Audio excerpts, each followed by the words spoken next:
This week I had Gord Vickman back on the podcast where we talked about the nitty-gritty of interview techniques. I'm not too sure if this will be the title or short of the podcast, but that's kind of what we kind of jokingly set off before recording. And Gord had a lot of great tips here. So now I'm not only talking to podcasters here, okay? So if you got a podcast, you want to increase or improve your interview skills, listen on. If you're thinking about one, listen on.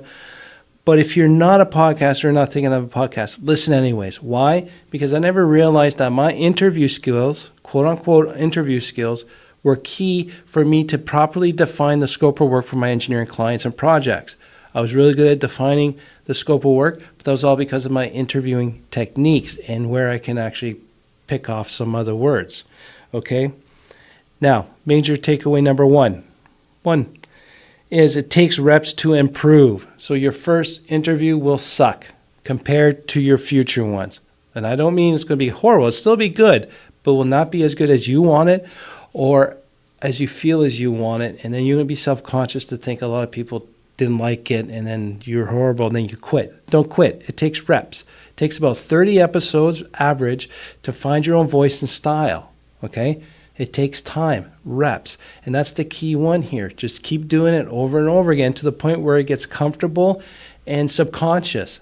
Because if it becomes comfortable and subconscious to interview someone with certain questions, then you're more open, you got more mental energy to listen and observe what the guest is saying, and even with their body language, you're more aware of that. So it takes time to get to a comfort zone, all right? And like Gord said, he likes that one question, one sheet. Have some backups. He did say that. But the one question prep sheet, all it has to do is, the intent of that is to start the conversation with one question. And the conversation, when you're listening, should take a life of its own. You should be able to generate the questions as the client or the guest is speaking. Okay, so if you're listening to what they said or what they're saying, you should be able to derive another question rather than being, in the early days might be nervous following your question script, but having those two other questions that back up in case the conversation comes to a dead stop. But if you're able to listen to what they're saying, the questions will generate themselves. Not only a podcast interview, but also the way you're interacting with your clients when you're trying to do a pitch, or you're trying to generate more revenue, or you're trying to define the scope of work to get the true problem that you're trying to solve for your client. So again, it's not only podcasting, it has a lot to do with your business and even how you interact with your spouses and your friends and whatnot, workmates, okay? This comes very key for the next one I just said. The key to a great interviewer is listening to what the guest is saying, okay? Is to be present and to listen to what they're saying. Because if they say something, you can ask them to extrapolate on that, to explain more, or what do you mean by that? It may not follow your next set of questions. I'm not saying you need 2 or 3. You can have 10 if you want. But the most interviews that I had that I were most successful is where the conversation flowed, but as long as it stayed within my episode purpose that I wrote in my podcast interview framework sheet, the questions generate themselves and the conversation goes where it naturally goes. In the end, what's the purpose? The purpose can still follow with other questions you didn't write down, but by listening to the guest on what they're saying, even how they're saying, it's all skills you build with time. The next question will be easy for you to find. And if you're still struggling or you want to improve your techniques, Gord had a really great recommendation here.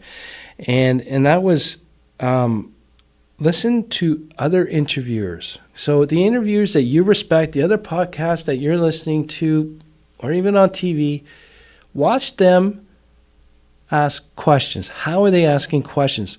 Try to figure out why are they asking the questions. Listen to what the guest is saying and listen to what the interview is asking again after. And you start seeing the techniques or certain things that you should be paying attention to. And you need to find your own style and your own method. The way I interview people, it's not for everyone, and it's not anyone can do it the way I do it. Actually, no one can. I do it my way, and I do it in a way that's comfortable for me.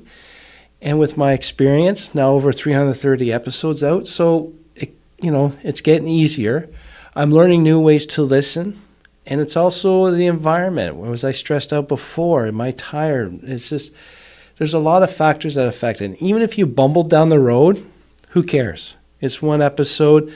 As long as it's not consistently bumbling, your audience is going to say, oh, that was a bad day or whatnot, or one bumble. Who cares? Maybe that wasn't the best episode, but I'm still going to listen the next week or in the next episode. Okay? Be your true self. Be consistent. And this is also in line with dealing with your clients and how you interact with them, right? One question prep sheet, applicable to podcasting and to talking to your clients, spouse, family, friends.